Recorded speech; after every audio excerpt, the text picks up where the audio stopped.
the Kyle Rittenhouse trial, obviously one of the top stories today. We opened the show with it. There are many hot takes in this new IDW adjacent ecosystem, which now includes the most progressive candidate in the race pro Medicare for all, Tulsi Gabbard, who had this to say about Kyle Rittenhouse and the trial, which she tweeted out as she like dips even further into the uncanny valley. I don't know where she's coming from, like some sort of upside down space, but here she is creeping everybody out. The prosecutor in this Rittenhouse trial obviously did not do his due diligence before making the decision to prosecute.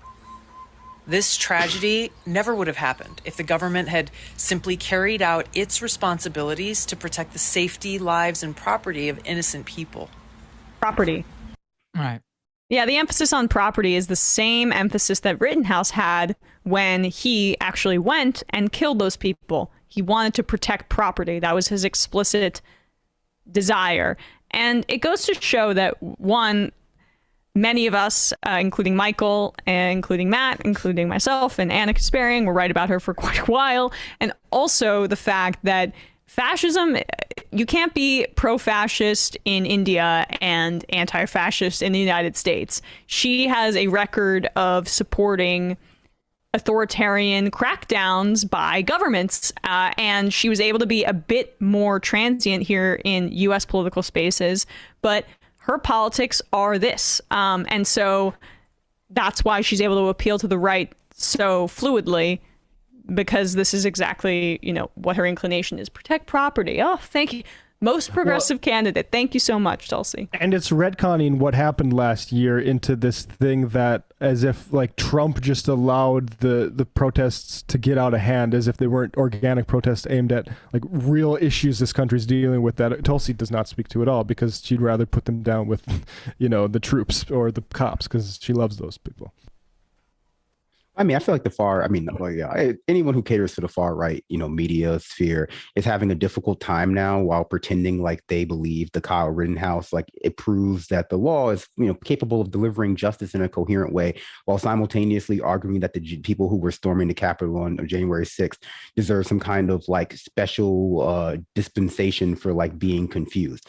Right. Like they, we've always known that that people believe that the law is meant to be a tool to keep those traditionally without power in their place at the expense of, social good. But watching people like go that, oh, well, everyone who's mad that the judge isn't going to be fair in this trial, or that like the prosecution has had the case largely stacked against them by disallowing evidence that is completely germane to like what happened, is also trying to probably pretend that like, well, but those people who like the criminal justice system, what they're doing to J6 people, that's not fair. That's an example of an overreach.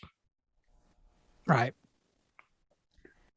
Yeah. And I mean, again, this is not her first foray into siding with the police and the military in a variety of instances. She was explicitly pro-torture for a while. She's shown a deference to authorities like the police for quite a while, and I think that is a explicitly anti-leftist posture, and indicative of the kind of audience that she's appealing to.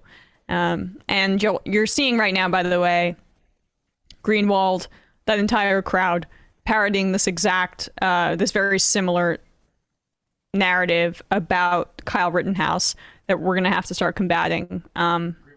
Yeah, very similar. So unfortunate, but I don't even know if these people still have leftist audiences, but I'm a little confused. They move some people, which is what scares me. I guess I'm just a little bit confused as to what the argument that they're trying to make is, because ultimately I kind of expected this, because we know that the law in this country, at least the way it's used, whether regardless of how it's written, is meant to enable this kind of like violence to be targeted against people of color, against people without means to find like redress these grievances legally, the poor, the disenfranchised. And so like using the Kyle Rittenhouse trial as though it proves some kind of viability of the system, or that liberals are, hypocrites for not wanting to, I don't know, like for believing that the system can deliver some just results. It's like, I just think that we've gotten to the point where general antagonism towards what can be described as like an SJW left that may or may not exist is just so acceptable that the incoherence of their own ideas is just completely like in the, I don't know, completely just left without any kind of real need to address.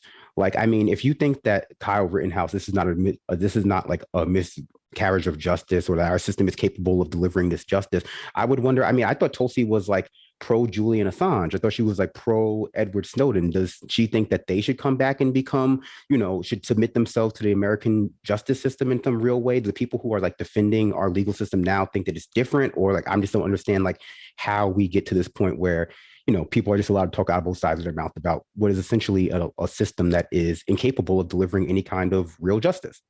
Yeah, and then, I mean, a lot of the same critics are basically calling the left hypocritical for wanting justice in the Rittenhouse case, but being in favor of criminal justice reform, and largely not being in favor of mass incarceration, where I'm in favor of that as a holistic overhaul and a systemic one. But the hypocrisy is also relevant that, by the way, Rittenhouse will probably get off based on the posture of the judge and what we've seen so far. It's quite likely at this point. And it's incredibly instructive to point out that a black kid or non-white kid in his situation would not be met with the same response. And that's a separate point to a policy one, which is a criminal justice overhaul. I mean, people say it's hypocritical for the left. And again, you got to give them at least at least allow for the fact that they've been able to find somebody online on Twitter who claims to be a leftist who has expressed these views. But I don't think it's incompatible at all to say that people, generally speaking, the far right of this country, who promote our incredibly corrupt, incredibly, unjust criminal justice system are the people you should be least worried about becoming victims of it, just because like that's what they support. Like there's no crying about cops going to jail because like, oh, that's incompatible with, prison abolition or whatever people, whatever lazy ideas people have about criminal justice reform is interesting, but like they're the ones who support that system, not me. If it were up to me, no one would go to jail, but they're the ones arguing that some people should go to jail. So when it's them, I don't feel like it's incompatible with my ideology to like not prioritize them. Yeah. I mean, it's purposefully conflating the individual with the systemic, which is a right-wing ploy altogether.